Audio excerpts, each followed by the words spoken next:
Hello, this is Professor Marsh, and this is Accounting 432 Individual Income Tax at Newberry College in the fall of 2022. Today we're going to have a substitute review of the homework for Chapter 2, and that will substitute for Friday's class. So I hope you're all doing well, and let's get into this. I think some of this we may have begun to review in class on Monday, but let's go ahead and continue it for today.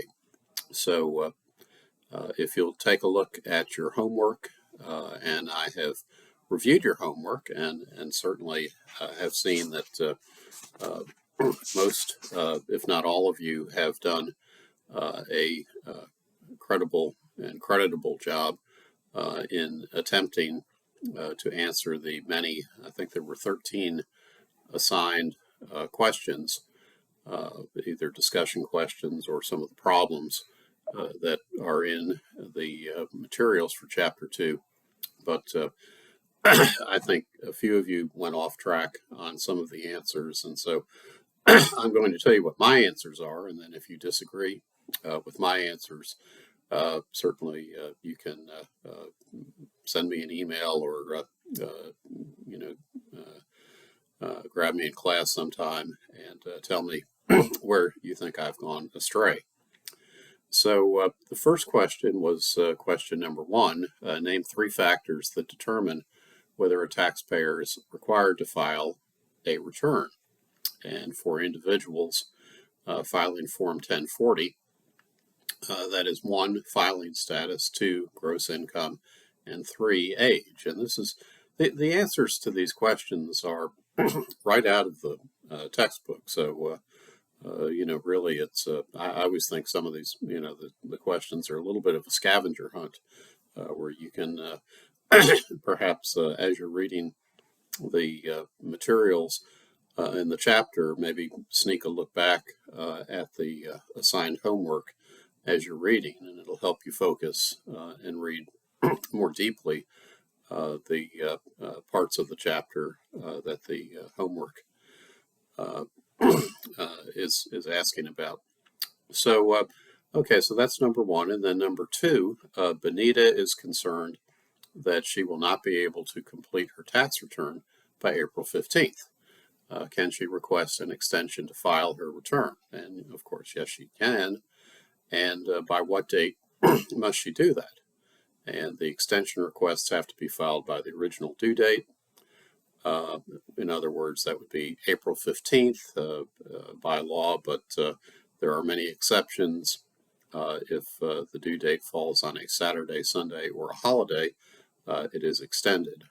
So there we go on that. Okay, question number 12. Laura Lee, a U.S. resident, worked for 3 months in China. What type of tax authority may be especially helpful in determining the tax consequences of her foreign income? And I actually got I put this in some of your comments, but I got a really interesting answer. Let me see if I can dig this out. So let me get into the coursework for just a minute, and let me see what we've got here. If I remember who had answered this. Right. Okay. Yeah. So one of you responded not with the answer that I got. I said that Laura Lee should probably consult the U.S.-China tax treaty. And several of you gave me the answer of the U.S.-Hong Kong tax treaty, which I didn't know how you knew that Laura Lee had visited Hong Kong as the part of China. And I'm not sure that a treaty between the United States and what was for a long time British Hong Kong would have currently been particularly helpful. And I don't know that the U.S. is still entering into treaties with a specific province of China. I thought maybe Laura had worked in Shanghai or perhaps Beijing or one of the other major cities in China. But in any event, several of you gave me U.S. Hong Kong tax treaty, which is probably incorrect, but at least you're in the right direction. I thought it was the U.S. China tax treaty. But what one of you answered was the IRS Interactive Tax Assistant. Now, I had never used this before. I didn't even know it existed. And so I do appreciate that answer. And I do have to say that from a close reading of the book, even though it's a very creative answer and certainly something that I would check first if I had a tax question, and I would encourage all of you to bookmark the IRS Interactive Tax Assistant. If you'll just enter that as a Google search, it will take you to the section of www.irs.gov. Or if you go there and then type it into the search term, it'll take you right to it. But it's a very, very useful source for finding good practical answers to tax questions. Now, of course, from the perspective of the IRS, who are always trying to raise your taxes, so don't take it as the last word. And also, as the book explains, the IRS forms, the instructions, and their publications, even the really helpful books, are not authoritative sources. You can't cite them as authority. So when you look through the tax research section of the chapter, you may note that being discussed that the IRS forms and instructions cannot be relied upon and certainly cannot be cited as precedent for anything. So they're not primary sources, they're not secondary sources, they're maybe tertiary sources, but they're very helpful. And if you look at the IRS Interactive Tax Assistant, it eventually leads you to publication 54, which is the main foreign tax publication, and that is something that I've seen before. But anyhow, really, really helpful answer, and glad to have people in the class who are contributing their knowledge from places that I haven't been before. So that was a new one on me. Okay, now on to question 16.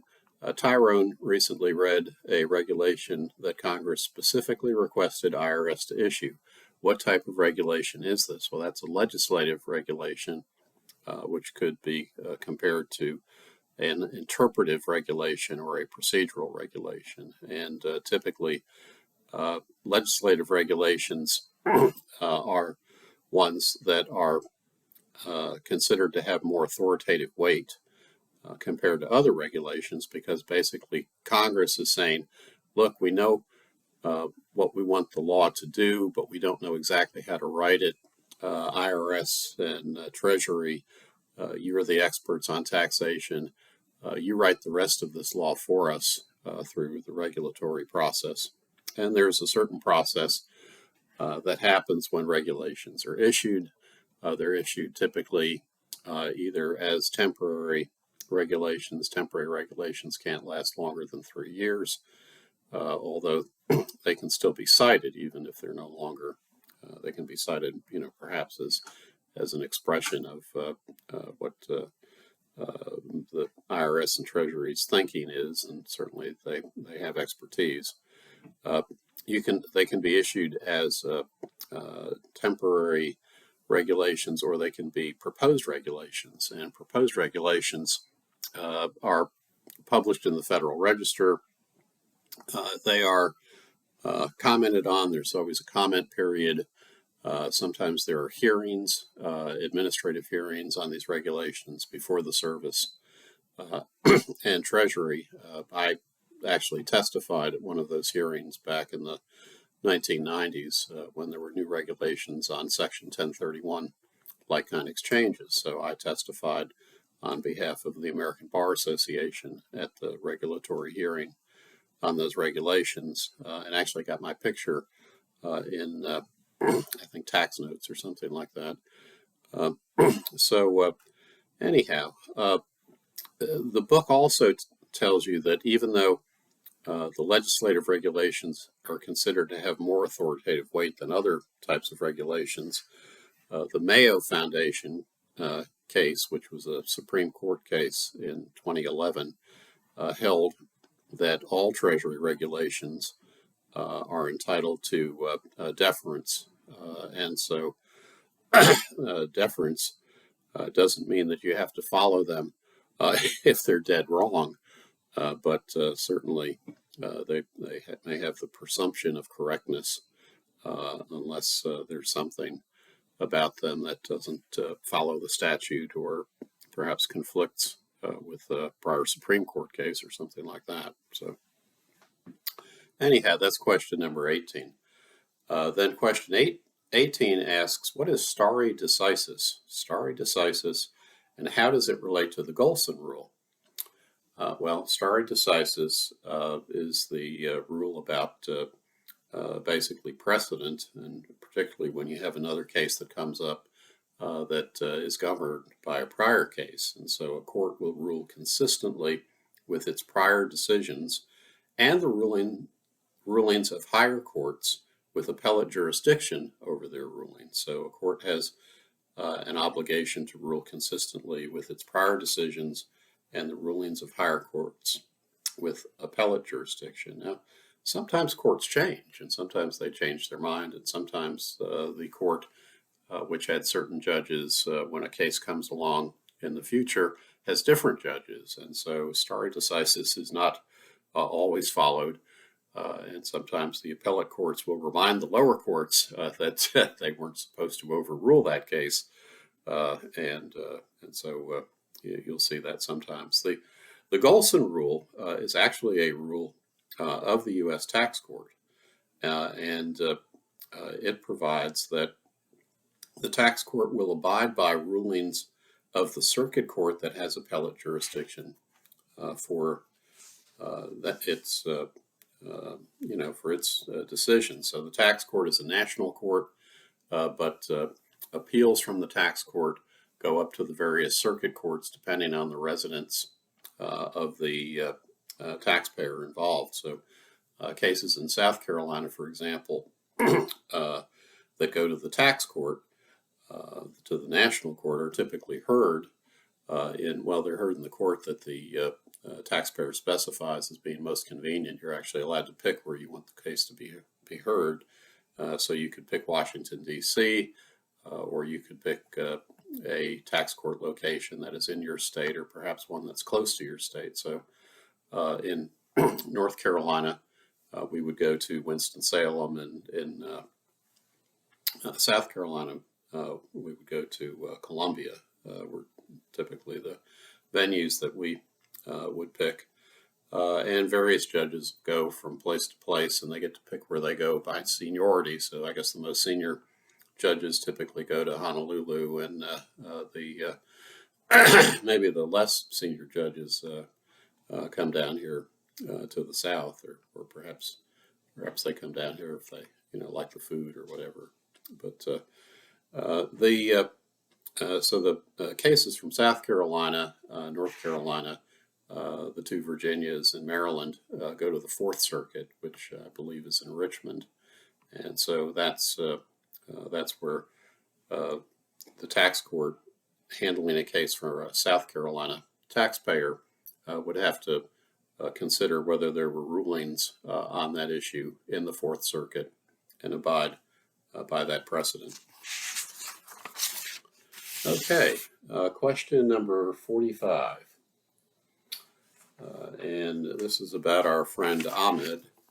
And Ahmed doesn't have enough cash to pay his taxes. He was excited to hear that he can request an extension to file his tax return. Does this solve his problem? And what are the ramifications if he doesn't pay his tax liability by April 15th? So he still has a problem. He'll be assessed a penalty for late payment. So that penalty is not 5% per month, as some of you said. Um, that penalty is, I believe, either 0.5% or 0.75% per month, capped at 25%. And that's the late payment penalty, not the full 5%. That's the late filing penalty. And he will owe interest at the federal rate plus 3%. So just wanted to make sure that you knew those rules. Maybe look up and tell me in class if it's 0.5% or 0.75% for late payment. But interest is at the federal rate plus 3%. You will find the penalty provisions in the Internal Revenue Code in the 6,000s of the code. So if you look at the, what I'd probably do to answer that question is I'd go to the table of contents.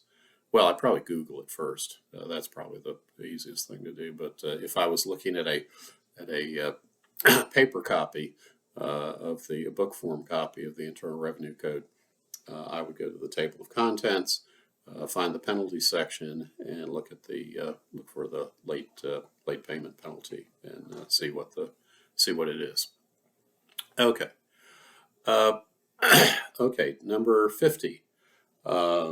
And let's see, number 50, I know we spent some time on in class.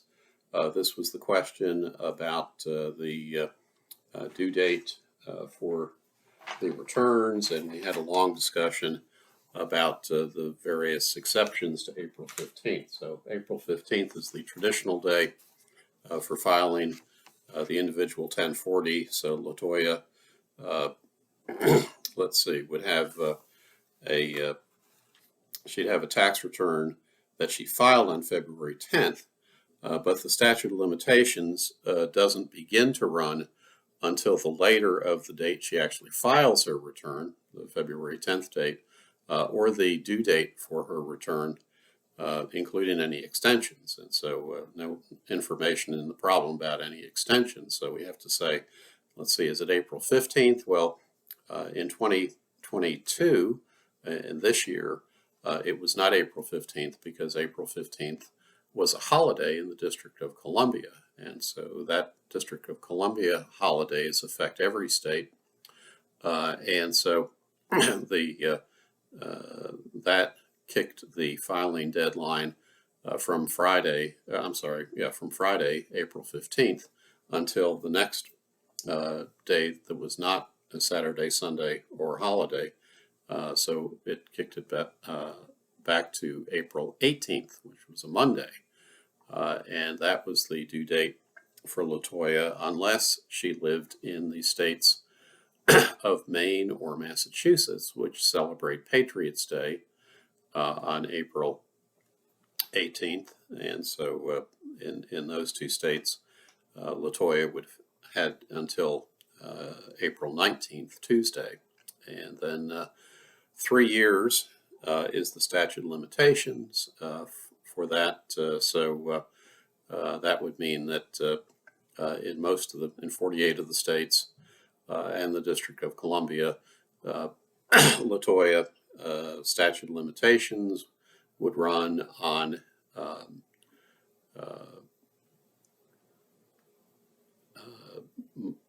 April 18th of 2025. So 3 years from Monday, April 18th of 2022.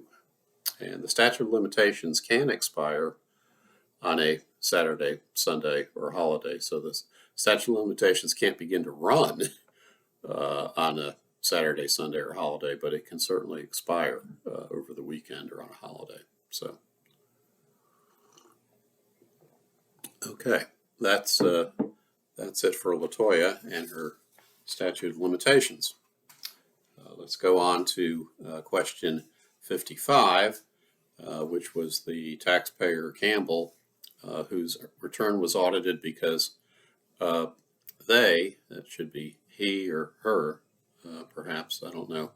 Maybe Campbell is one of those people who has they as a pronoun, failed to report on their tax return interest they earn. So I guess Campbell is one of those plural people. And the what IRS audit selection method identified their tax return?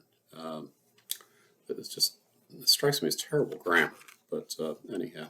The audit selection method, if it's interest, would be a 1099 INT that Campbell received and was selected by the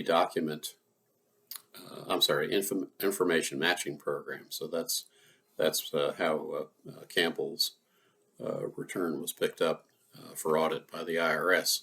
By the way, question 56, which I didn't assign, is a question about document perfection program. So you can read number 56, where Yang's tax return was audited because he calculated his tax liability incorrectly, but with perfect grammar. And what IRS audit procedure identified his tax return for audit, and that would be the document perfection program, which catches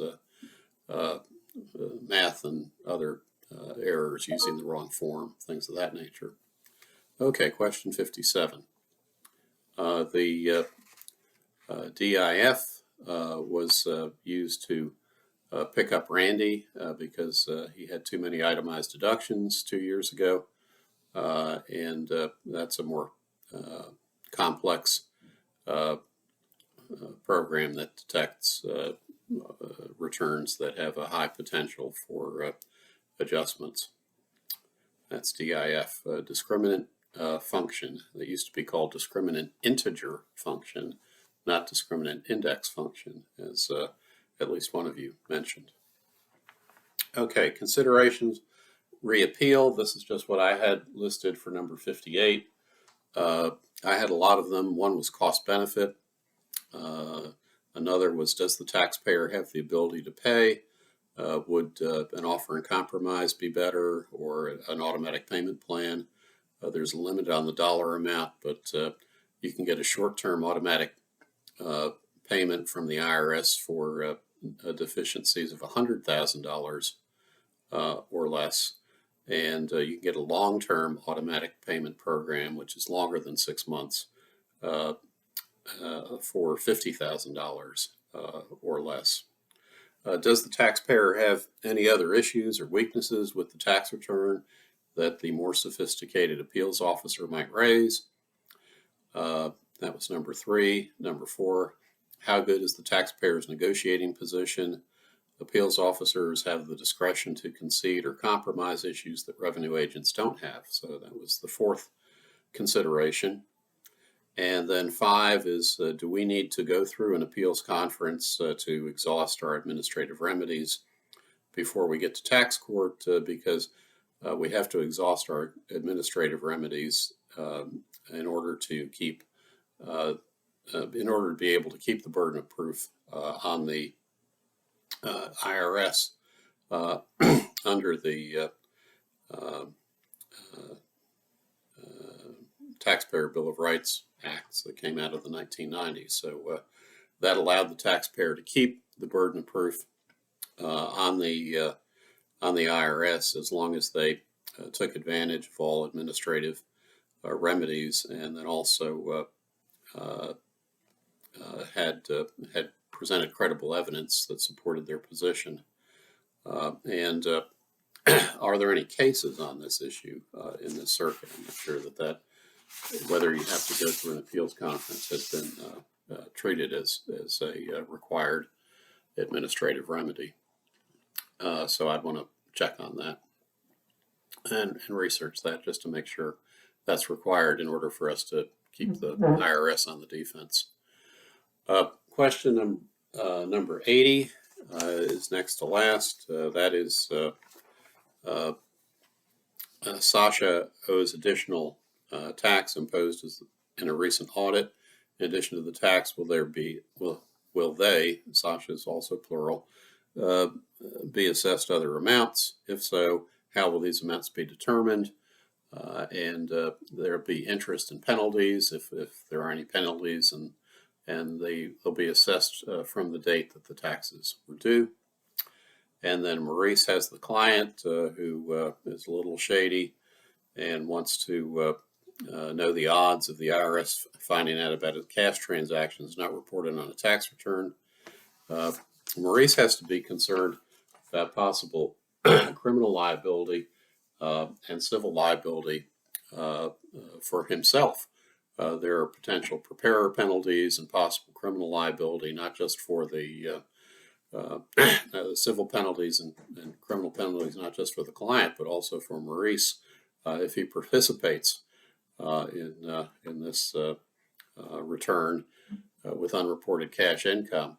And the IRS can detect and assess unreported cash income using indirect methods. They have audit techniques called the net worth technique, and deposits and expenditures, and there's other techniques that they have too to certainly third-party witnesses and that sort of thing. So be careful about this, Maurice, and maybe fire the client and refer the client to a lawyer, because the sounds like the client's going to need one.